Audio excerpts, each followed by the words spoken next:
साथियों, आप सभी का हार्दिक स्वागत अभिनंदन करता हूं।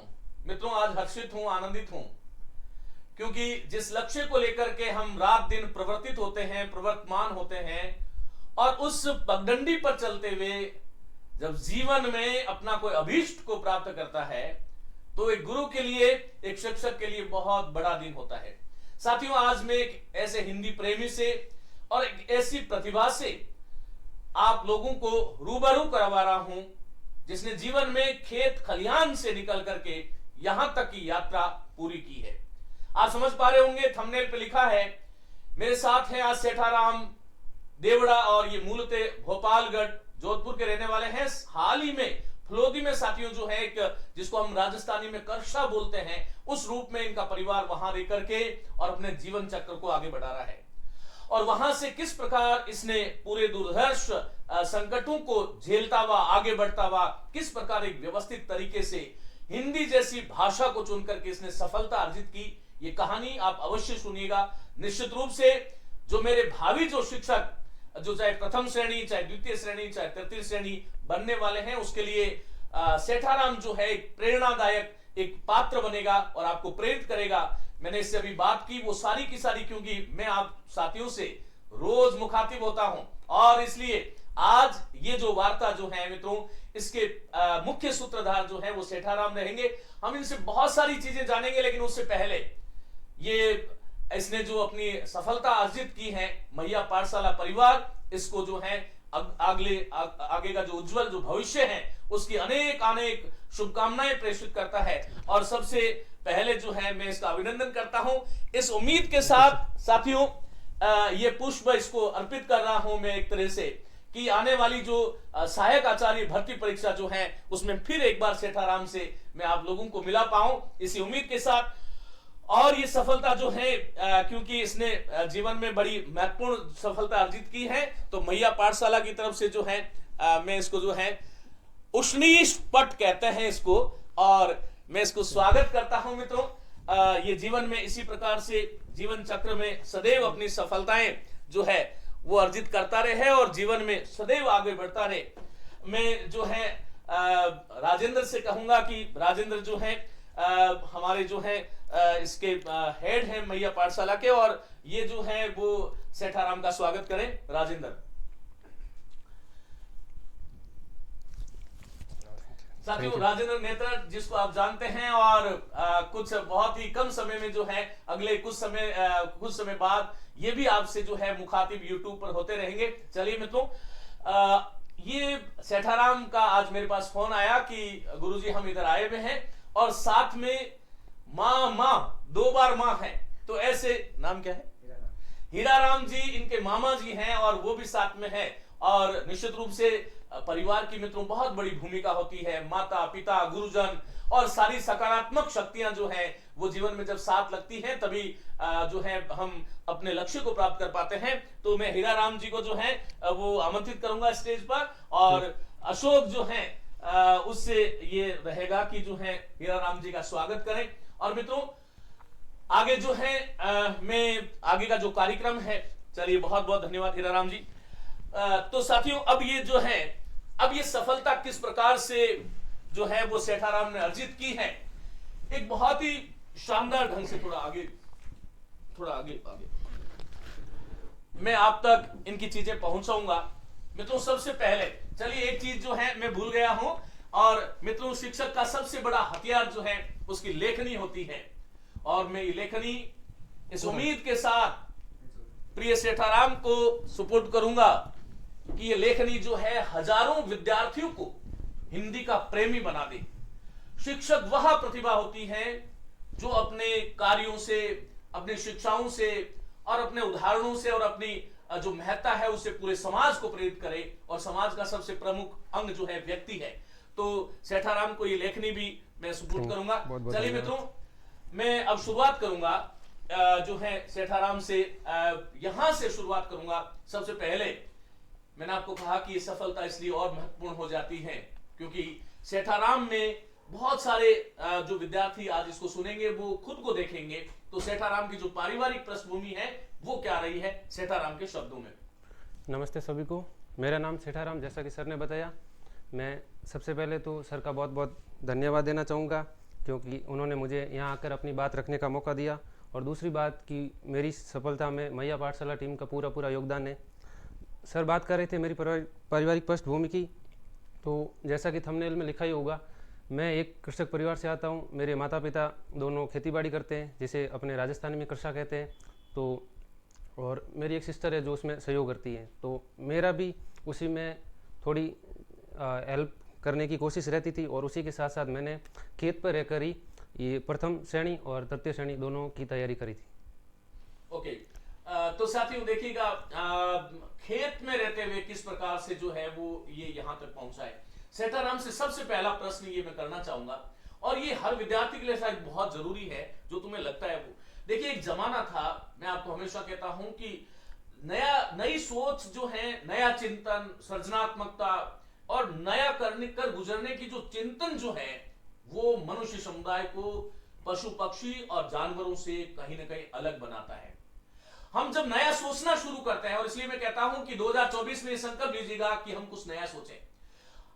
आज से 3 साल पहले, 4 साल पहले पढ़ाई का एक परंपरागत तरीका हुआ करता था, जिसमें हम ऑफलाइन जाकर के जो है 50 किलोमीटर जा रहे हैं, 50 किलोमीटर आ रहे हैं। एक जो है फलोदी, जो बिल्कुल राजस्थान के पश्चिम सुदूरवर्ती क्षेत्र में स्थित है, वहां से यदि इसको कोचिंग करनी होती तो इसको शायद मुझे लगता है कि जयपुर या जोधपुर या अजमेर जैसे बड़े महानगरों को पकड़ना होता। लेकिन इसने खेत पर किस प्रकार से तैयारी की, मैं जानना चाहता हूं सेठाराम से कि आज ऑफलाइन और ऑनलाइन ये जो प्लेटफॉर्म जो है ये बदला है, तो क्या ऑनलाइन विद्यार्थी के लिए किसी वरदान की तरह साबित होता है क्या? जी, हम कहते हैं ना कि हमारे जीवन में जो घटनाएं होती है उनका कुछ ना कुछ योगदान होता है, चाहे सकारात्मक हो या नकारात्मक। अब हम ये हमारे ऊपर निर्भर करता है कि हम उसको कैसे लेते हैं। जैसे कोरोना की वजह से ऑनलाइन स्टडी बहुत ज़्यादा बढ़ गई, तो मैंने भी उस समय ऑफलाइन करने का सोचा था, लेकिन कोरोना की वजह से जा नहीं पाए। तो उसी टाइम मुझे मैया पाठशाला के बारे में पता चला, तो मैंने सीधे ऑनलाइन कोर्स लिया। तो इस ऑनलाइन कोर्स के मेरे ख्याल से, वो तो सबके ऊपर डिपेंड करता है, लेकिन मेरे ख्याल से इसके बहुत ज़्यादा बेनिफिट है। एक तो ये होता है कि आपको घर से बाहर कहीं जाने की ज़रूरत नहीं है, और दूसरा मेन ये होता है कि आपको आने जाने में समय जो ख़राब होता है वो बच जाता है। और सबसे इफेक्ट है कि जो चीज़ आपको समझ में नहीं आ रही है उसको आप जितनी बार चाहिए उतनी बार रिवीजन कर सकते हैं, बार बार देख सकते हैं, और समय की बचत हो सकती है। कि जैसे कि जो टॉपिक हमें ज़्यादातर समझ में आया, थोड़ा बहुत समझ में नहीं आ रहा, तो उसको डबल स्पीड करके फटाफट देख सकते हैं। तो मैंने सारा कोर्स डबल स्पीड से देखिए, करके। तकनीक, यांत्रिकता आपको यह अवसर भी प्रदान करती है। साथियों, इस बात को आप रेखांकित कीजिएगा कि मान लीजिएगा कि एक जब ऑफलाइन में जब गुरुजी पढ़ाते हैं तो उनको हम नहीं कह सकते कि सर 1.5 की स्पीड से बोलिए, नहीं, सही 1.75 की स्पीड से बोलिए या 2 की स्पीड से बोलिए। लेकिन क्योंकि ऑफलाइन में तो ये आपके पास एक बटन है, और बटन करते ही गुरुजी की आवाज बढ़ जाती है, गुरुजी की गति बढ़ जाती है, और ज्ञान अर्जन करने की जो प्रक्रिया है वो शायद और ज्यादा त्वरित हो जाती है, और रिवीजन में बहुत ज़्यादा काम आता है। रिवीजन में काम आ जाता है। दूसरी बात, हर एक शब्द में, तो आज से एक वर्ष पहले यदि मैंने मैया पाठशाला या यूट्यूब चैनल पर आप लोगों को कुछ बोला होगा, तो वो कहीं ना कहीं आज भी है, हाँ, रिकॉर्ड वो है। जीवित है, वो क्षण जो मैंने जीवन में जो किया था। मैं सत्य आपको बात बताऊं तो मैंने शायद कोई लाखों घंटे पढ़ा दिया होगा जीवन में अभी तक, मुझे लगता है।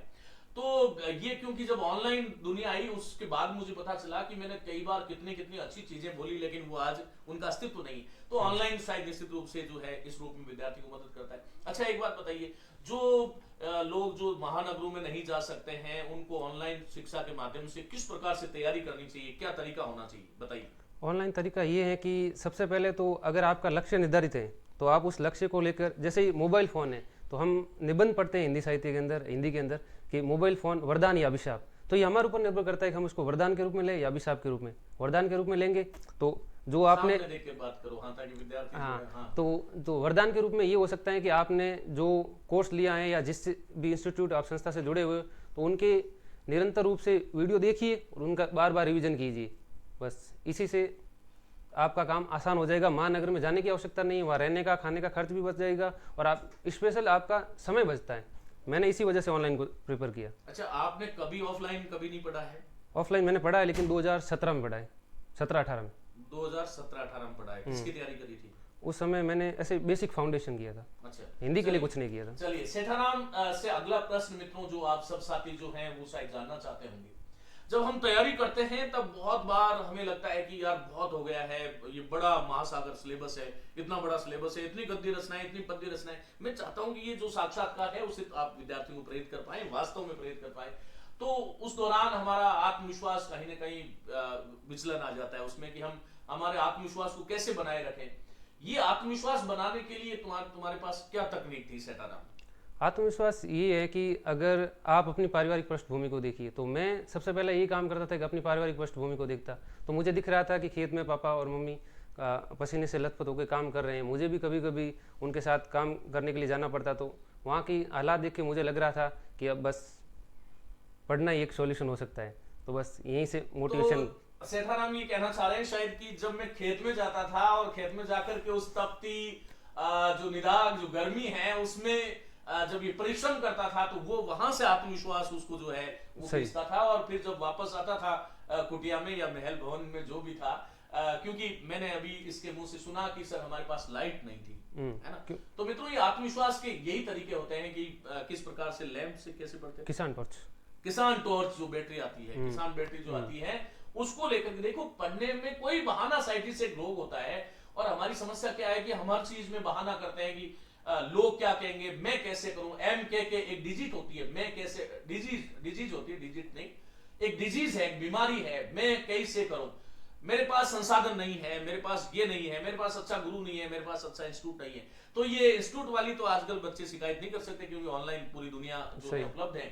लेकिन उस दौरान जब जीवन के दुर्धर्ष संकट जब होते हैं उसमें मित्रों हमें ये सोचना चाहिए कि हम जीवन में कैसे आगे बढ़े। वो आत्मविश्वास सहित सबसे बड़ा वहां से आता है। मित्रों प्रथम श्रेणी और अभी हाल ही में तृतीय श्रेणी में नियुक्त है, राजकीय सेवा में है सेठाराम, अभी तृतीय श्रेणी में पढ़ा रहे हैं। फलोदी में कहां पर? लोहावट जो है उच्च प्राथमिक स्कूल है, वहां पर ये पढ़ा रहे हैं। उसके बारे में हम सारी की सारी बात करेंगे। लेकिन क्योंकि यहाँ पर प्रथम श्रेणी की हम बात करें विशेष करके मित्रों, यहाँ पर दो प्रश्न पत्र होते हैं, एक प्रथम प्रश्न पत्र और द्वितीय भाषा का होता है। प्रथम जो है वो जीके का होता है जिसमें ग्रुप ऑफ सब्जेक्ट है, 12-13 सब्जेक्ट है। उसको कैसे उनको अलग अलग हिस्सों में आपने रख करके तैयार किया, क्या रणनीति थी उनको, प्रथम प्रश्न पत्र और द्वितीय प्रश्न पत्र के संदर्भ में रणनीति क्या थी, किस प्रकार से तैयार किया? रणनीति ये थी कि प्रथम श्रेणी में हमें उत्तीर्ण होना है तो दोनों पेपर को साथ में तैयार करना होगा। और चूंकि 40% वाला क्राइटेरिया भी है तो इसके अलावा कोई ऑप्शन नहीं था। तो सबसे पहले सुबह से लगाकर जो 10-11 बजे तक का टाइम होता था उसमें मैंने ये कोशिश की कि प्रथम पेपर को पढ़ लिया जाए। और उसके बाद 12 बजे के बाद से शाम को जब तक नहीं सो जाते तब तक हिंदी के लिए सब्जेक्ट के लिए रख दिया था। मतलब दोनों पेपर हर दिन पढ़ते थे? हर दिन पढ़ते। अच्छा सेठाराम, फर्स्ट पेपर में क्या कोई कोचिंग ली, कुछ किया, कैसे क्या किया? नहीं, संक्षेप में बताओ। प्रथम पेपर में कोई कोचिंग की मैंने नहीं ली, मैंने केवल बुक्स का इशारा लिया और उनसे ही पढ़ के। अच्छा, उसमें जितने भी सब्जेक्ट थे मैं ये पूछना चाहता हूँ कि उसमें इंग्लिश भी है, उसमें हिंदी भी है, उसमें मैथ्स, रीजनिंग और सब कुछ है, इकोनॉमिक्स, जीके इत्यादि, करंट भी है। तो उन क्या सभी सब्जेक्ट को तैयार किया था या कुछ छोड़ भी दिया था उसमें से कि भाई हाँ ये सर हमने नहीं पढ़ा था? नहीं, मैंने एक बार के लिए सबको पढ़ा था। लेकिन उसमें जैसे कि इंग्लिश था तो इंग्लिश में मैंने डायरेक्ट, इनडायरेक्ट, एक्टिव, पैसिव और टेंस 3 पढ़ लिए। बाकी जो टॉपिक थे छोड़ दिए क्योंकि वहाँ से 2-3 प्रश्न आ जाएंगे, 1-2 प्रश्न छूट गए तो छोड़ दिया मैंने। इसके अलावा मैथ्स के अंदर आधी प्रश्नावली कर दी, आधी छोड़ दी थी और बाकी सारा सिलेबस एक बार क्लियर कर लिया था। अच्छा, हिंदी की बात करेंगे साथियों। कुल मिलाकर के मैं ये संदेश जो है वो एक सफल अभ्यर्थी के माध्यम से आप तक पहुंचाना चाहता था कि भाई एक रणनीति क्या होती है। क्योंकि कई बार विद्यार्थी क्या होता है, हिंदी प्रेमी होता है और बड़े भावनात्मक रूप से जो है वो हिंदी का काम कर रहा है, फर्स्ट पेपर को अवॉइड कर देता है। तो ये शायद ये बड़ा घातक हो जाता है। अब हम द्वितीय प्रश्न पत्र जो मित्रों हिंदी 300 नंबर का होता है, बहुत बड़ी भूमिका होती है। और हिंदी में चूंकि बहुत सारी चीजें होती है, आगे चल करके मैं बात करूंगा, आप बिल्कुल इसको शांत ढंग से, बिल्कुल श्रद्धा के साथ इस साक्षात्कार को आप सुनते रहे, आपको बहुत अच्छा लगेगा। जो द्वितीय प्रश्न पत्र हिंदी जो है उसमें मैं सीधा प्रश्न ये करूंगा, सीधा सही बात जो है वही बोलना। मेरा कितना योगदान रहा, मैया पाठशाला कितना योगदान रहा, और जो क्या कुछ बताया था वो सब कुछ आया कि नहीं आया, क्या था, बताइए विद्यार्थियों को। हिंदी के बारे में मैं केवल इतना ही कहना चाहूँगा कि हिंदी की मैंने तैयारी जिस तरह से की वो रणनीति बताऊंगा तो आप समझ जाएंगे कि मैंने हिंदी की तैयारी किस तरह से की। सबसे पहले मैंने अक्टूबर 2021 के अंदर दीपावली ऑफर के अंदर मैया पाठशाला का जो प्रथम और द्वितीय श्रेणी का जो कॉम्बो कोर्स था उसको परचेज, दोनों को परचेज कर लिया था। वो भी मैंने एक मित्र के साथ किया था, दोनों ने आधे आधे किए थे। अच्छा, तो उसके बाद मेरी यही रणनीति थी कि सबसे पहले जो सर के द्वारा पढ़ाया जाता था उसको डबल स्पीड करके उसको पहले से एक बार पढ़ लिया। उसके बाद जब तक किताब नहीं आई थी प्रथम श्रेणी की तब तक मैंने नोट्स बनाए थे और उन नोट्स को रिवीजन करता रहा। और जब प्रथम श्रेणी की किताब आ गई तो उसके बाद पहले ऑनलाइन देख लिया सारा ऐप से, और उसके बाद हाथों हाथ किताब से जो जो सर ने मोस्ट बताया था उसको मोस्ट करके अंडरलाइन कर दिया, और उसके बाद देखिए ये वापस जो है रिवीजन कर वो दिया। फर्स्ट ग्रेड की पुस्तक है जो संपूर्ण पाठ्यक्रम जो है उस पर आधारित है। हाँ, हाँ, चलिए और बताइए। हिंदी मैं ये कहना चाहूँगा कि हिंदी सब्जेक्ट के लिए बस एक बुक काफ़ी है, और कोई पढ़ने की जरूरत नहीं है, और व्याकरण भी इसमें शामिल है मेरे ख्याल से। हाँ, तो और कोई बुक लेने की जरूरत नहीं, एक बुक व्याकरण से। की स्वतंत्र पुस्तक मित्रों हिंदी व्याकरण माला है, ये अवश्य ही आप सबके पास होनी चाहिए, मैं कई बार आपको कहता हूँ। और अब तो जो है काव्य शास्त्र की ये स्वतंत्र पुस्तक आ गई है, और हिंदी साहित्य जो विविध कालखंड धाराएं और दृष्टिकोण, ये इसलिए बता रहा हूं ताकि आप लोग जो है कौन सी पुस्तकें पढ़ें, किस प्रकार से क्या करें, वो बहुत आवश्यक है। हाँ, तो सेठाराम ये बताइए, विद्यार्थी जो हैं आज के जमाने में, क्योंकि सोशल एक तरह से सोशल जमाना है, इस प्रकार का जमाना है कि सोशल प्लेटफॉर्म इतने ज्यादा एक्टिव हैं कि हिंदी में भी 50 शिक्षक मिलेंगे, सोशियोलॉजी में 100 शिक्षक मिलेंगे, पॉलिटिकल साइंस मिलेंगे, अलग अलग तरह के शिक्षक हैं। तो क्या अलग अलग प्लेटफॉर्म से तैयारी करनी चाहिए, तुम्हें क्या लगता है?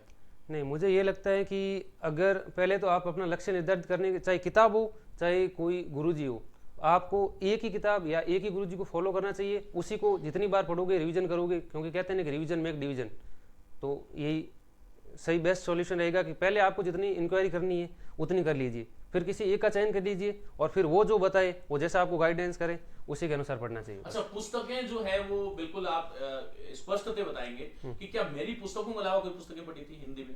नहीं, हिंदी प्रथम श्रेणी के लिए मैंने सर की बुक के अलावा और कोई बुक नहीं पढ़ी थी। आप इस मैया पाठशाला की सामग्री और इसके अलावा कुछ हाँ, नहीं पढ़ा? हाँ। चलिए मित्रों, एक चीज मैं ये जानना चाहूंगा कि जब आप एग्जामिनेशन हॉल से बाहर निकले थे, अर्थात परीक्षा देकर के जब बाहर निकले थे, तब सेठाराम क्या अंदर अनुभूति हो रही थी कि मेरा चयन हो जाएगा? मुझे ये लग रहा था कि पेपर अच्छा हुआ है, हो जाएगा। पूरा कॉन्फिडेंस नहीं था, बट मुझे लग रहा था कि हाँ पेपर अच्छा हुआ है। दूसरे दिन मेरे जो मतलब जो जिन शशि मैडम है जो हमको 12th में हिंदी पढ़ाते थे, अभी वो लेक्चरर है गवर्नमेंट से, तो उन्होंने फ़ोन किया और उनको मैंने बताया कि मेरा ऐसा ऐसा पेपर हुआ है, तो उन्होंने कहा कि हो जाएगा बस।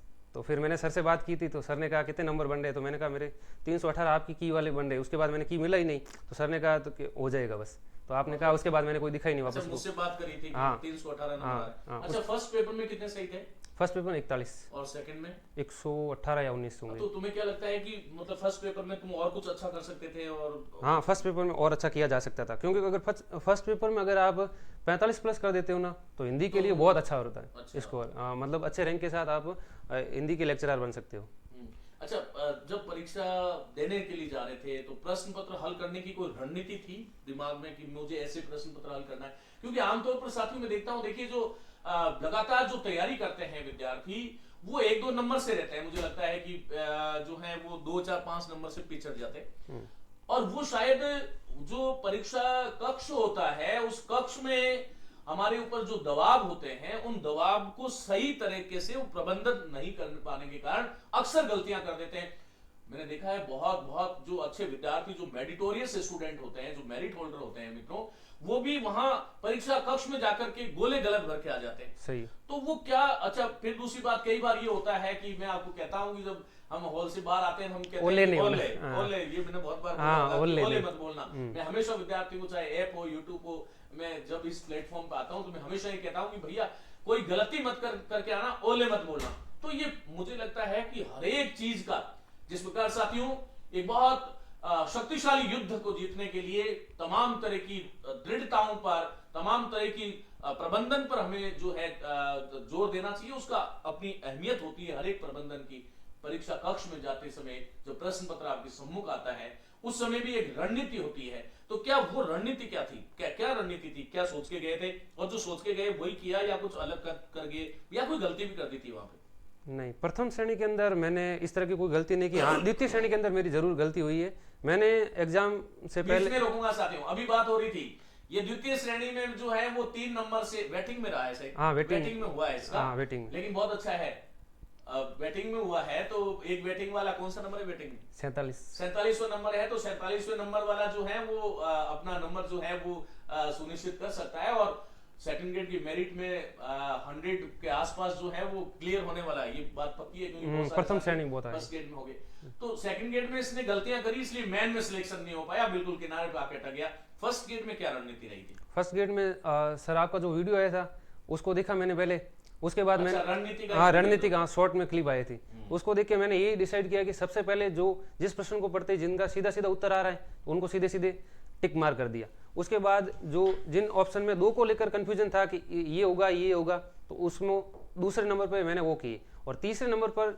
जो मुझे लग रहा था कि मैंने सर से या कहीं से उसको पढ़ा है लेकिन अब मुझे याद नहीं आ रहा है, तो ऐसे मैंने रिस्क लेना भी जरूरी होता है, तो ऐसे मैंने 8 से 10 प्रश्नों में रिस्क लिया था और उसमें से मेरे ख्याल से 5 प्रश्न सही हो गए थे और 5 गलत हुए थे। और एक ऐसे क्वेश्चन थे 10 एक जिसको मैंने सीधे सीधे छोड़ दिए थे, जिसको मैंने कभी पढ़ा नहीं तो उसको टच ही नहीं किया। तो मित्रों ये कुछ चरण है, खैर लंबी चीजें हो जाएगी, इसलिए क्योंकि मैंने YouTube पे डाला था, एक वीडियो डाला था जिसमें बताया था कि प्रश्न पत्र जो है सॉल्यूशन हम किस प्रकार से करें, वहां जब अंदर जाए तो कौन सी चीजों का हम ध्यान रखें। हमारा वरीयता क्रम जो है, देखिए पूरा जीवन जो है, मैं आज के इस व्याख्यान का मुख्य ध्येय ये समझ रहा हूं कि हमारा जीवन प्रबंधन से चलता है। आप जितना अच्छा प्रबंधन करते हो जीवन में सफलता की संभावनाएं उतना गुना ज्यादा बढ़ जाती है। तो चाहे प्रश्न पत्र सॉल्यूशन की बात हो, चाहे पढ़ने का तरीका हो, चाहे पुस्तकें हो, चाहे आप कोई प्लेटफॉर्म को चयनित कर रहे हो, उसका उपयोग कर रहे हो, तो वो किस प्रकार होना चाहिए, इन तमाम चीजों पर जो है हमें पता होना चाहिए। चलेगा। साथियों ये पुस्तकों वाली बात जो है हम लोगों ने कर ली। अच्छा, मैं एक ये बात कहना चाहूंगा कि विद्यार्थी जब एक बार पूरा पढ़ लेता है तो पढ़ने के उपरांत जो है ऐसा भी होता है कि हमारी प्रैक्टिस हम कैसे करें। तो जो क्या आपने कोई टेस्ट सीरीज या कोई सॉल्यूशन किसी किताब के माध्यम से कुछ ऐसा किया है जिसने मदद करी हो तुम्हारी? नहीं, मैंने कोई टेस्ट सीरीज नहीं ली थी और सर ने जो कोर्स दिया था उसके साथ कुछ टेस्ट फ्री दिए थे, तो उसमें से मैं ज़्यादा नहीं कर पाया, लेकिन हाँ जो टॉपिक कठिन लग रहे थे उनके टेस्ट जरूर दिए थे। कुछ 5-7 टेस्ट दिए थे, इसके ज़्यादा मैंने प्रैक्टिस नहीं की। मतलब प्रश्नों की प्रैक्टिस बहुत ज्यादा नहीं करी थी? नहीं करी थी, लेकिन मेरे ख्याल से करनी चाहिए थी, करता तो और ज़्यादा बेटर होता। हाँ, मुझे ये लगता है हाँ, प्रैक्टिस जरूरी है। अच्छा, ठीक है। साथियों कुछ प्रश्न जो है, अब मैं कुछ इस प्रकार के प्रश्न कर रहा हूं जो केवल हिंदी वाले विद्यार्थियों के लिए वही देखेंगे, बाकी यदि इस वीडियो को देख रहा है तो वो क्यूट हो सकता है। देखिए, हिंदी जब हम पूरी तैयारी की जब शुरुआत करते हैं तब वहां पर 3-4 चीजें महत्वपूर्ण होती है। जब आप पाठ्यक्रम, सबसे पहली बात तो यह है कि मैं आपको कहता हूं कि पाठ्यक्रम भगवत गीता होनी चाहिए, पाठ्यक्रम को पहले लीजिएगा। जब आप कोई भी तैयारी के लिए शुरुआत करते हैं, मैं थोड़ा विषय से हट रहा हूं, मेरे पास कई बार फोन आते हैं विद्यार्थियों के फर्स्ट ग्रेड सेकंड ग्रेड वाले के, आज एक दिन में आया कि 9 से 12th वाली किताबें हट गई है क्या। तो हमें सबसे बड़ी बात यह है कि हमें हमारा सिलेबस तो पता होना चाहिए, जिस राह पर हम आगे बढ़ रहे हैं, जिस रेलगाड़ी की यात्रा हम करने वाले हैं उसके कौन से डिब्बे में जाके बैठना है और हमारा सीट नंबर क्या है, ये हमें पता होना चाहिए, तभी हम गंतव्य तक जाते हैं। सबसे बड़ी बात है पाठ्यक्रम को बहुत अच्छे से आप विश्लेषित करेंगे। और पाठ्यक्रम को, जब हम हिंदी के पाठ्यक्रम को देखते हैं साथियों, तो उसको हमें 3-4 भागों में बांट लेना चाहिए।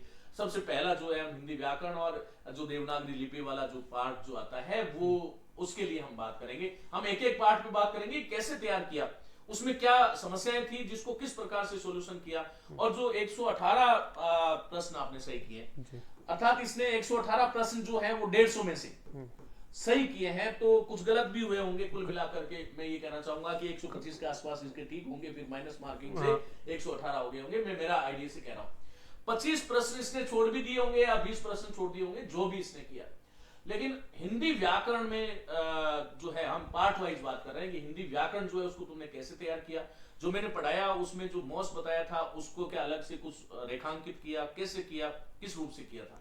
हिंदी व्याकरण के लिए मैंने जो आपकी व्याकरण वाला बुक थी उसको पढ़ा, और उसके अलावा आपके जो यूट्यूब पर वीडियो थे, मैंने ऐप के वीडियो भी नहीं देखे, यूट्यूब के वीडियो देखे केवल। साथियों यहाँ पर कि यूट्यूब वाले वीडियो तक पहुंचने की, ऐप वाले वीडियो तक पहुंचने की आवश्यकता ही नहीं पड़ी, क्योंकि पूरी लगभग व्याकरण यूट्यूब पर है आपके। जो है मैंने यूट्यूब पर, यदि कोई साथी सुन रहा है तो आपको पाठ्यक्रम की भी आवश्यकता नहीं है।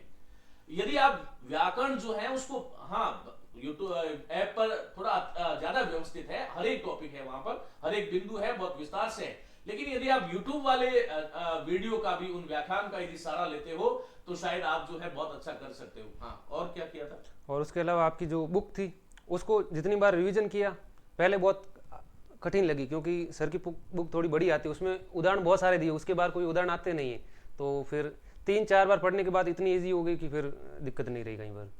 ठीक है। अच्छा, चलिए व्याकरण का तो ये रहा। तो व्याकरण में कौन सा टॉपिक अभी भी तुम्हें डराता है कि ये टॉपिक जो है मुझे गड़बड़ लग रहा है? व्याकरण के अंदर शब्द शुद्धि मुझे सबसे ज़्यादा दिक्कत करती थी पहले, जब शुरुआत में हिंदी व्याकरण नहीं पढ़ी थी। फिर अभी मुझे सब शुद्धि अब ठीक हो गई। और अब मैं स्कूल में जाते ही मैंने जब गवर्नमेंट तृतीय श्रेणी के रूप में ज्वाइन किया ना, तो सबसे पहले बच्चों को सब शुद्धि कराई जो बहुत मेरी बढ़िया, सबसे कमजोर थी। बहुत बढ़िया। देखिए साथियों, सबसे बड़ी बात ये होती है कि हम समाज से लेते तो हैं लेकिन समाज को देते नहीं है। ये हमारा जो समाज जीवन है, इसमें यदि हमारे विचारों का और हमारी हमारे जो संस्कार है उसका यदि आदान प्रदान नहीं हो, ये गुरु से उऋण होने का सबसे अच्छा तरीका है कि जो कुछ आपने पढ़ा है उसको आप वहां पर जाकर के विद्यार्थियों को पढ़ाएं। और वो एक छोटा विद्यार्थी जो 8वीं क्लास वाला जो बच्चा है उसको आप सिखाएं कि अनाधिकार गलत है, अनधिकार होता है। सिखाइए कि प्रामाणिक सही होता है, प्रामाणिक नहीं होता। ये आपको आपराधिक नहीं आपराधिक बोलना सिखाइए बच्चे को। हम बोलते हैं शुरुआत से विद्यार्थी यदि मनोकामना शब्द बोलेगा और वो फर्स्ट ग्रेड में जाएगा, उसको लगेगा मनोकामना ही शब्द शुद्ध होता है। हमने परिवेश में मनोकामना मनोकामना बोलने लगे, मनोचिकित्सा बोलने लगे।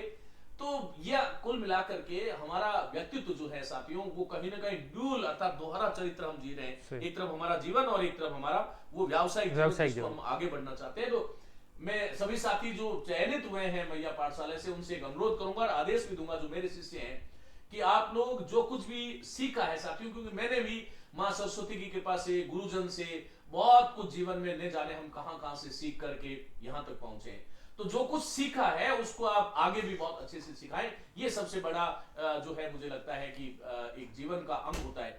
दूसरा प्रश्न मैं करूंगा कि जो है वो साहित्य, जो हिंदी साहित्य का इतिहास है मित्रों, वो पढ़ते पढ़ाते मुझे तो 20 वर्ष हो गया, इसलिए थोड़ा इतना नहीं लगता है कि बहुत कठिन है, लेकिन आरंभ में शायद मुझे लगता है कि सबको ही लगता है। हिंदी साहित्य जहां पर तथ्यों की भरमार है, जहां पर किताबों की भरमार है, जहां पर सबसे बड़ी बात यह है कि कौन सी चीज सही है कौन सी गलत है, इस पे तो तुम्हें नहीं अटकना पड़ा क्योंकि मैंने सब कुछ दे दिया था।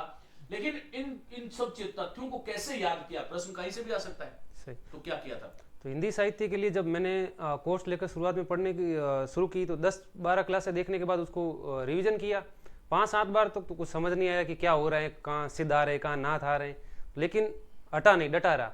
तो बस बार बार रिवीजन किया। 4 बार रिवीजन होने के बाद हिंदी साहित्य बहुत मतलब आसान लगने लगा। क्योंकि इसकी वजह यह थी कि जैसे आधुनिक काल हम पढ़ते तो आधुनिक काल में बहुत सारी रचनाएं होती है, बहुत सारे लेखक हैं, तो सारे पहले तो हमारी खुद की क्षमताओं का पता होना चाहिए कि इतनी लिख के मैं याद कर पाऊंगा। जैसे मुझे पता था कि यहाँ पर जो इतने सारे लेखक हैं उनको मैं नहीं याद कर सकता, उनमें से जो मोस्ट थे पिछले एग्जाम आए थे उन लेखकों को नोटिस कर दिया, नोट कर दिया और उनके अलावा छोड़ दिया। और जैसे कि एक की भी 20-20 रचनाएं थी, तो सर ने जिसमें बताया कि ये 10 रचनाएं इंपॉर्टेंट है, तो 10 रचनाएं याद कर ली और 10 को स्किप कर लिया, तो आसान हो गया।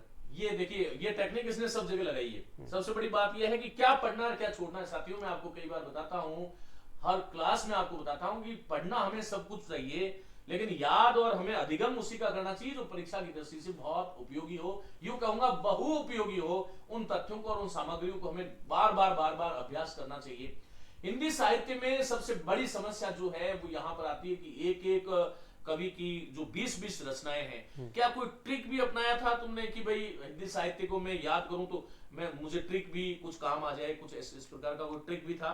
ज़्यादा ट्रिक तो मैंने अपना ही नहीं, और जो अपने लगभग वो कहते हैं ना कि भूल जाते हैं, बस मुझे सर की अपने एक ही ट्रिक याद रही। बीच में बोलूंगा, ट्रिक को याद करने के लिए भी हमें फिर ट्रिक हाँ, तो इसीलिए ज़्यादा ट्रिक पर मैंने जोर नहीं दिया। बस रामचंद्र शुक्ल की जो 8 रचनाएं थी जो जिनके आधार पर उन्होंने गद्य काल रखा था, बस वो एक सर ने बताई थी, वो मुझे याद रही। आपने नहीं बताई थी? हाँ, वो मुझे याद रही, बाकी ट्रिक मैंने ना अपना ही ना मुझे याद रही। तो चलिए, कुल मिलाकर के जो है वो जहां पर आपको लगता है कि ये ट्रिक काम करती है उसको हमें अपनाना चाहिए साथियों। और मैं आपको हिंदी साहित्य के अध्येता जो है उनको जरूर कहूंगा, और इसलिए कहूंगा कि ये हिंदी साहित्य विविध कालखंड धाराएं और दृष्टिकोण ये पुस्तक है मित्रों। अब आपको हिंदी साहित्य इतिहास की रामचंद्र शुक्ल, आपको जो है बच्चन सिंह, आपको हजारी प्रसाद, आपको अन्य अनन्य रामकुमार वर्मा इत्यादि पढ़ने की आवश्यकता नहीं है। आपको हिंदी साहित्य का बृहद इतिहास के हजारों पृष्ठ पढ़ने की आवश्यकता नहीं है। बहुत शानदार ढंग से मैंने इस पुस्तक में सब कुछ समाहित कर दिया है। परीक्षा की दृष्टि से बहुत महत्वपूर्ण है, मैं इतना ही कहूंगा, बहुत विनम्र प्रयास है मेरा। जैसा कि ये हिंदी व्याकरण वाला जो पुस्तक है, ये इस समय भारतीय भाषाओं की सर्वाधिक बिकने वाली पुस्तक जो है वो आप लोगों के स्नेह से बनी है। तो मुझे लगता है कि हिंदी साहित्य विविध कालखंड धाराएं और दृष्टिकोण ये बहुत महत्वपूर्ण पुस्तक है, उसका आपको बहुत अच्छे से अध्ययन करना चाहिए। हिंदी साहित्य इतिहास को लेकर के जो विद्यार्थी आतंकित रहते हैं, कोई एक संदेश दोगे एक लाइन का, बस आखिर क्यों आतंकित रहते हैं?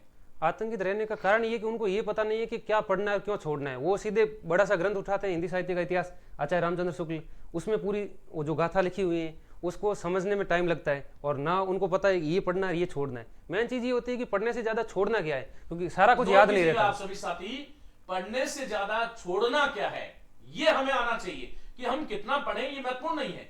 और मैं कई बार कहता हूं कि एक ही कक्ष में बैठ करके 12-12 घंटे पढ़ने वाला साथी एक तो टॉपर आ जाता है, दूसरा फेल हो जाता है। दोनों की स्मृति समान है, ईश्वर ने समताएं सबको समान दी है, लेकिन सबसे बड़ी बात यह है कि हमें स्किप करना आना चाहिए, हमें छोड़ना क्या है और पढ़ना क्या है। ओके, हाँ, और कोई बात? और बस डटे रहना है, हटना नहीं। अगर हटोगे तो फिर जहां आए थे वहीं पर वापस रह जाओगे। हाँ, देखिए, डटे रहना है, हटना नहीं है। डटे रहना है, हटना नहीं है, लगातार चलना है, चरई बेती चरई बेती चरई बेती। मैं कई बार सूत्र कहता हूं कि जीवन में रुकना कभी नहीं है साथियों। ये जीवन है, कुछ कर गुजरने के लिए मरा है, हमें मिला है, मर खपने के लिए नहीं। हम जीवन में आगे बढ़े, इस समाज को प्रेरित करें। आज सेठाराम के जो किसान पिता है, मैं उनको प्रणाम करता हूं कि उन्होंने इस प्रकार का एक पुत्र रत्न पैदा किया, जिसने निश्चित रूप से, और ये मेरा एक गुरु होने के नाते आदेश भी रहेगा, कि माता पिता से बढ़कर के इस संसार में कुछ नहीं है, परिवार समाज से बढ़कर के कुछ नहीं है। उनको जो आज तक तुम्हें दिया है वो लौटाने का वक्त अब है तुम्हारा। विद्या जो तुमने ग्रहण की है उसको लौटाने का वक्त अब है। रुकना तुम्हें नहीं है, ठहरना तुम्हें नहीं है। मैं अभी बात कर रहा था, ये मुझे आश्वासन दे रहा था कि सर मैं बिल्कुल जो है आपसे फिर मिलना आऊंगा, सहायक आचार्य जो है भर्ती परीक्षा में फिर से आऊंगा। साथियों, एक प्रश्न और है कि हिंदी साहित्य में तीसरा जो खंड होता है वो काव्य शास्त्र का है। काव्य शास्त्र कश्मीर से कन्याकुमारी तक बड़ा दुष्कर विषय माना जाता है। विद्यार्थी बड़े आतंकित इससे रहते हैं कि इसको हम कैसे तैयार करें, क्या रणनीति थी? काव्य शास्त्र जब मैंने पढ़ना शुरू किया तो मेरा यही तरीका था हिंदी पूरे को पढ़ने का, कि सबसे पहले जो क्लास आ रही थी ऐप पर उसको पहले देख लेता था, उसको देखने के बाद किताब से उसको रिवीजन करता था। तो इस तरह से मेरे अलंकार और बहुत कुछ हो गए थे, लेकिन मेरे से छंद नहीं हो रहे थे। तो मैंने सीधे सर को फोन किया कि आप बताइए मेरे से ये छंद क्यों नहीं हो रही। नहीं है, अभी इसने जब आकर के बोला कि सर मैंने आपसे कई बार बात की, फ्री होता हूँ तो उठा लेता हूँ। हाँ बताइए, कहानी बड़ी रोचक है। हाँ, तो फिर सर ने कहा कि जब अलंकार हो गए तो छंद कैसे नहीं हुए, आप उसको 2 बार और देखिए। तो जब मैंने उसको 2 बार और देखा तो फिर मुझे लगा कि हाँ, छंद ज़्यादा मुश्किल नहीं है, क्योंकि जो अगर आपको छंद में क्या होता है कि पीछे जो सेम पंक्ति मिल रही है, अगर वो थोड़ी सी समझ आ जाए ट्रिक से, मतलब उसको क्या कहते हैं अपन, कैसे लय से गा के, जो मैंने वो छंद याद कर लिए सीधे सीधे गा गा के। तो सर ने जैसे गाए थे। और एक बात और यहाँ पर ये कहना चाहूँगा कि जैसे सर ने बताया कि कोई भी पाठ की शुरुआत करें तो मंगलाचरण से करें, और उसके अलावा जो पद्य रचना है उसको गा गा के समझाना चाहिए। उस पे मैं आ रहा हूँ, अभी पद्य रचनाओं पे आ रहा हूँ, उसके बारे में हम और बात करेंगे। अच्छा आपने याद दिलाया। लेकिन साथियों, काव्य शास्त्र जो है, देखिए इस बच्चे ने अभी मुझे कहा कि सर मैंने आपको फोन किया था 1 साल पहले कि मुझे अलंकार समझ में आ गया, मुझे छंद नहीं आया। मुझे तो नहीं ध्यान, मेरे पास नंबर नहीं होते। लेकिन हाँ, ये बात सही है कि मित्रों, अलंकार जिसको समझ में आ जाए, और मैं आपके मन की बात कह रहा हूँ, आप मुझे जो सुन रहे हैं साथी अभी, ये निश्चित रूप से है कि शायद काव्य शास्त्र में सबसे मुश्किल 2 टॉपिक माने जाते हैं, एक तो शब्द शक्ति और एक अलंकार। सही। अलंकार समझ में आ गया और छंद जैसी विधा जो है उसका ताला इससे नहीं खुल रहा था, तो फिर मैंने इसको कहा होगा कि भाई तुम एक बार और देखो उसको, क्योंकि छंद तो पूरा पूरा गणित की प्रविधि पे काम करता है, उसमें तो गलती होने की संभावना ही नहीं है। वो तो मैथमेटिक्स है, पूरा मैथमेटिक्स है। वर्णों की यति गति और मात्रा और वर्णों की संख्या यदि कर लेते हैं तो छंद तो बहुत सरल सा है। लेकिन इस प्रकार से आपने जो है, कहीं पर होती है ना कि गाड़ी अटक जाती है, थोड़ा सा पुश करते हैं तो गाड़ी निकल जाती है, वैसे ही हो गया। गुरु इसीलिए होता है साथियों। 99% जो है सफलता में योगदान खुद का ही होता है। मैं कहना चाहूंगा ये एक नवीन पुस्तक है, आपने तो शायद नोट्स के माध्यम से पढ़ा होगा, प्रिंट आउट निकाल के, पीडीएफ की प्रिंट आउट निकाल के। लेकिन अब मेरे विद्यार्थियों को प्रिंट आउट लेने की जरूरत नहीं है। ये पुस्तक आप लोग देख रहे हैं, काव्य शास्त्रीय सिद्धांत और समीक्षा। मित्रों, इसमें भारतीय और पाश्चात्य काव्य शास्त्र के तमाम बिंदु को मैंने सम्मिलित किया है, और बहुत प्रामाणिक पुस्तकों से ये संकलन आपके सम्मुख है। आने वाले विद्यार्थियों के लिए मेरी बहुत बहुत हार्दिक शुभकामनाएं। एक लास्ट प्रश्न हम करना चाहेंगे सेठाराम से, और वो ये है कि चाहे फर्स्ट ग्रेड हो, चाहे सेकंड ग्रेड हो, चाहे कॉलेज लेक्चरर हो, ये तमाम जो परीक्षाएं हैं, चाहे नेट हो, नेट भी उत्तीर्ण हो गया 2023 में मित्रों, जून 2023 में। तो एक कोर्स के माध्यम से इसने क्या क्या सफलताएं अर्जित करी आपके सामने है, और केवल कोर्स दोनों लिए थे 3500 रुपए में। तो ये ऑनलाइन प्लेटफॉर्म जो है, ये एक सुविधा है, उसका हमें उपयोग करना चाहिए। लेकिन एक प्रश्न और पूछना चाहूंगा कि गद्य और पद्य की जो रचनाएं हैं वो कैसे तैयार की, और किस तरह क्या स्ट्रेटेजी थी उसकी? हाँ, गद्य रचनाओं के लिए तो एक बार सारे रचनाएं, सबसे पहले तो यही था कि सबसे पहले तो एक बार वीडियो देख लेना है। तो गद्य रचना में कोई दिक्कत नहीं है कि सबसे पहले एक बार वीडियो देख ली और उसके बाद खुद से पढ़ ली। पद्य रचना में ये होता है कि अब उसके शब्दों के अर्थ याद करने होते हैं, तो सर ने जैसे जैसे पढ़ाए उसमें बता दिया कि ये शब्द याद कर लो, तो सीधे सीधे शब्दों के अर्थ आए थे 2-3, तो शब्दों के अर्थ याद कर लिए। उसके बाद पद्य रचनाओं को मैंने वो जो गा गा के सुनाते थे ना, वो 3-3 बार उनको सुन लिया, तो बस उससे व्याख्या हो गई मेरी। साहित्य संगीत कला विहीना साक्षात पशुपुच्छ विषाणहीन। मित्रों, साहित्य संगीत और कलाओं से विहीन व्यक्ति साक्षात पशु होता है, बस पूछ क्या नहीं नहीं होती, होती है पूछ उसके? नहीं होती। हाँ, ये सब कुछ सुन चुके हैं। और ये बात सही है कि विद्यार्थी के लिए शिक्षक एक आदर्श प्रतिरूप होता है, भगवान की तरह मानते हैं। हम जाते हैं साथियों, आप लोगों का सम्मान और आप लोगों का स्नेह जो है उसको देख करके अभिभूत हो जाते हैं। फिर लगता है कि और योग्यता बढ़ानी चाहिए, लेकिन शिक्षक का दायित्व बहुत बढ़ जाता है जब वो तमाम तरह के क्लास के अंदर तो ये आप अप्लाई करना है, आपको भी जीवन में आगे जाकर के नहीं, मैंने तो अभी से अप्लाई करना शुरू कर दिया है इसने कि मित्रों, जहां पद्य है, पद्य को तो हम छंदबद्ध गा सकते हैं, तो बहुत आवश्यक है। मैं ये कहना चाह रहा हूँ कि शिक्षक का दायित्व ये नहीं है कि एक विद्यार्थी को पढ़ाए, 100 बच्चे हैं, उनको हम हंसते हुए गाते हुए उल्लास के साथ कैसे। मेरे पास तमाम राज्यों से, चाहे वो हिमाचल प्रदेश हो, चाहे बिहार हो, चाहे एमपी हो, यूपी हो, झारखंड हो, उत्तराखंड हो, राजस्थान, फोन आते हैं कि सर हिंदी हम बड़ा डर लगता था, अब लगता है कि हिंदी हमारे हृदय में प्रविष्ट हो गई है, हिंदी एक सजीव माँ की तरह हमें लगने लगी है। और उसके पीछे कहीं ना कहीं ये कारण जो है, मेरा इनकार नहीं, लेकिन मेरा कारण ये था कि मैं हिंदी जब पढ़ाता हूँ साथियों, खो जाता हूँ आपकी मस्ती में, खो जाता हूँ उसकी मस्ती में, ताकि आप तक वो चीजें बहुत सरलता से पहुंच सके। जाते जाते एक और प्रश्न कि ये जो तमाम, ये अभी मेरे दिमाग में आ रहा है कि मैं पूछूं और सार्वजनिक पूछूं ये बात कि हिंदी की जो विधाएं हैं मित्रों, मैं तो तमाम विधाओं को मेरे हिसाब से शायद मुझे लगता है कि बहुत अच्छे से पढ़ाता हूं, लेकिन यदि तुम्हें इन चारों में से, व्याकरण में से, साहित्य में से, काव्य शास्त्र और गद्य पद्य में से कोई एक को चुनना हो कि ये वाला सर आपका पाठ और हमें बहुत अच्छा लगा, वो कौन सा पाठ था? मेरे ख्याल से व्याकरण सबसे बढ़िया लगी, क्योंकि मैं सर से जुड़ा ही व्याकरण से था। क्योंकि मैंने सबसे पहले यूट्यूब पर आपकी व्याकरण की क्लासेस देखी, तब मुझे लगा कि व्याकरण को इस तरह से पढ़ेंगे, क्योंकि व्याकरण अगर आपकी सही हो जाएगी तो शब्दों पर पकड़ हो जाएगी, शब्दों पर पकड़ हो जाएगी तो गद्य पद्य सारा कुछ आपके वश में आ सकता है। अच्छा, और काव्य शास्त्र जो दृष्टि जो थी वो कितने का उपयोग हुई? काव्य शास्त्र मैंने हिंदी साहित्य का इतिहास भी पढ़ा और काव्य शास्त्र भी पढ़ा, लेकिन मुझे लगा काव्य शास्त्र ज़्यादा और बढ़िया है, क्योंकि काव्य शास्त्र में ये होता है कि रचनाएं, जो पद्य जैसे छंद है, अलंकार है, तो उसमें सारी की सारी महत्वपूर्ण जो अपनी साहित्यिक रचनाएं, उनको गा गा के एक तो हमारा उससे साहित्य में रुचि बढ़ती है और उससे हमारा साहित्य तैयार भी होता है। साथियों, एक बात कहना चाहूंगा कि जो आप लोग घबराते हैं कि काव्य शास्त्र में जाने कौन सा उदाहरण देकर के क्या पूछ लिया, काव्य शास्त्र में पूरे नंबर आ सकते हैं, इतिहास में आने मुश्किल है सकते हैं। और ये बहुत बड़ी बात कही, देखिएगा, ये वो विद्यार्थी जो पढ़ने वाला विद्यार्थी है, वही इस बात को समझ सकता है। हिंदी साहित्य के इतिहास से भी जो काव्य शास्त्र के जो 20-25 प्रश्न आते हैं, परीक्षाओं में बता चुका हूँ किस किस में कितने प्रश्न आते हैं। यूट्यूब पर बहुत रणनीति वाले वीडियो मैंने आपको दिए हैं, हालांकि हमेशा नहीं देता हूँ, लेकिन हाँ, काव्य शास्त्र को भी एक जो बिल्कुल आतंकित करने वाला विषय, उसको किस प्रकार से हम प्रेम के साथ पढ़ते हुए हमारी सफलता में हम उसको आगे बढ़ा सकते हैं, ये सेठाराम ने बहुत अच्छा आपको प्रेरित किया।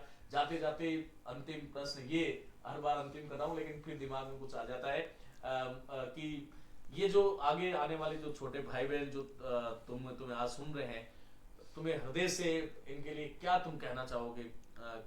कोई तुम्हारा संदेश है जिसके कारण ये सफल हो जाए? मैं ये कहना चाहूँगा कि अगर हमने आधा रास्ता तय कर लिया है, तो अगर हम वापस जाएंगे तो भी हमें आधा रास्ता तय करना है, तो क्यों ना एक और छलांग लगा ली जाए।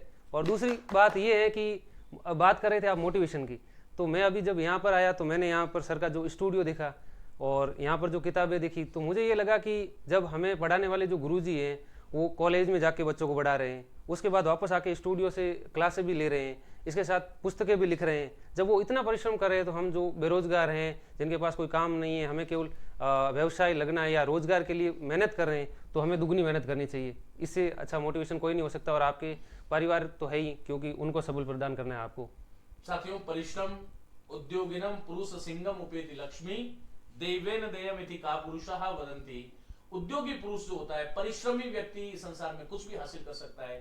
बहुत अच्छा लगा कि एक मेरा शिष्य जो आप लोगों को इस रूप में प्रेरित कर रहा है कि हम आधे रास्ते से वापस लौटेंगे तब भी आधी दूरी हमें आधी दूरी तय करनी वापस पड़ेगी। करनी पड़ेगी। तो साथियों, जहां पर आप खड़े हैं वहां से एक छलांग और लगाइए ना, मन से लगाइए, बिल्कुल जो है श्रद्धा के साथ लगाइए। और ये बात सत्य है कि जो है मैं एक बार जो है कैमरामैन से कहूंगा कि जो है इसको देखिए, ये लाइब्रेरी जो है साथियों, ये किस प्रकार से जो है ना, ये आप लोग देख पा रहे, ये कितने बड़े बड़े जो चीजें हैं, ये एक लाइब्रेरी नहीं, ऐसी मेरे पास कई जो है जहां जहां स्टूडियो सब जगह लाइब्रेरियां बना रखी। ये देखिएगा, ये पूरा हिंदी साहित्य के इतिहास, और ये नीचे आपको दिखाई भी दे रहा होगा।